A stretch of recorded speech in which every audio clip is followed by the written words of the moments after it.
call themselves the Guardians of the Galaxy. What a bunch of a-holes. Hooked on a feeling, I'm high on believing that you're in love with me. DC had released Man of Steel with mixed reception and had been drawing criticism for claiming that audiences couldn't accept the notion that a woman could make a successful superhero feature. Marvel's response? Here's a $200 million space opera directed by a cult director who has never broke the bank, and oh, here's a gun-toting raccoon and a talking tree. Granted, for some reason Gamora was cut out of the merchandising, but credit still has to go to Marvel for so freely hitting the it button and putting considerable effort into this indubitably macabre delight. Now, if there's one aspect of Guardians of the Galaxy that has never received the praise that it deserves, is that the advertising for this film was near perfect.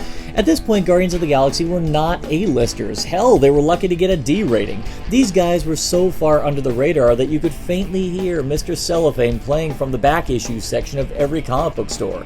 What did the advertisers do? They owned it. They played up the fact that no one knew who these characters were. The trailers utilized the novelty of them and wore their eccentricity proudly. The teaser trailer is hands down one of the best in the MCU's catalog because it knew precisely how to make people intrigued by this ragtag group of a-holes. If Rocket and Groot alone wasn't enough to hook you, here's Andy Dwyer's workout plan and Neytiri going full leprechaun, and all paired with the power chord remixes of Blue Swede. Unless you were the lucky few who had read the recent runs of the comics, like certain handsome critics from Narcotic Casserole, you had no idea what you were in for. The advertising did a masterful job of playing with audiences' expectation by making them think that Marvel had gone insane, only to realize that they were secretly evil geniuses who figured out the perfect way to steal your money legally. So with audiences' curiosity well and truly piqued, what was it about Guardians of the Galaxy that clicked with the masses? Now, I know it's weird to say this, considering the context, but it's the relatability. I know, right? Audiences were able to relate to a roguish earthling, a reformed assassin, a vengeful madman, a self-loathing antagonistic raccoon, and, again, a talking tree.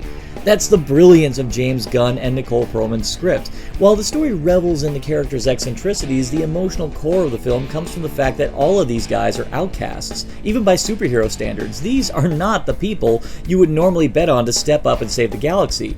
We all want to do right. We all want the chance to prove that we can be better than who we are perceived to be.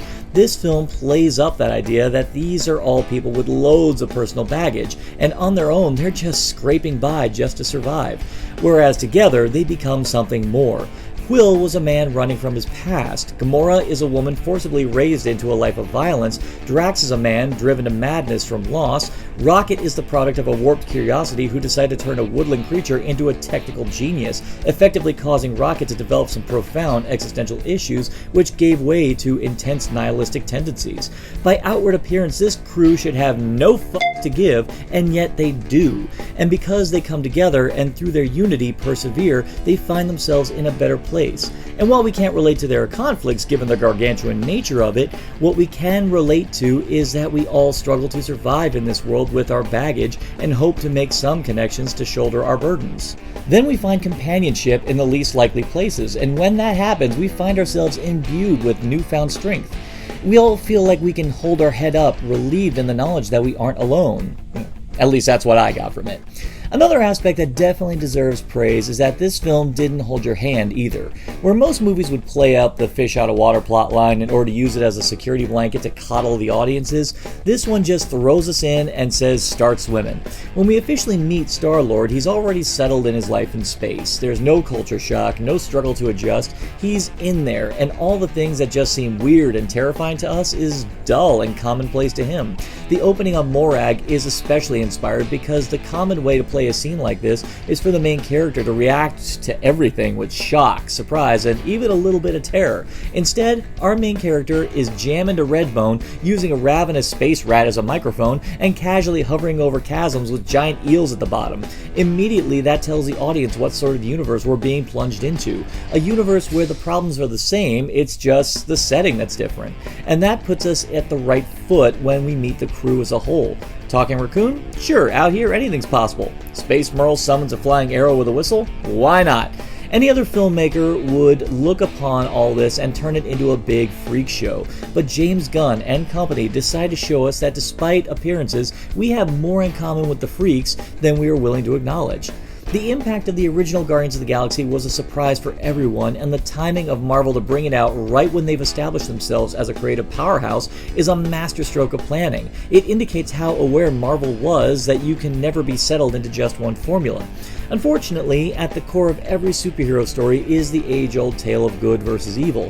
What gets people coming back to these films are the characters, their personalities, and how they rise above the conflict by coming to terms with their own respective demons, and after seeing many of our more familiar heroes endure, it was time to take a potentially complacent audience into the stars and give them something they didn't realize they wanted. And afterwards, we couldn't get enough of it.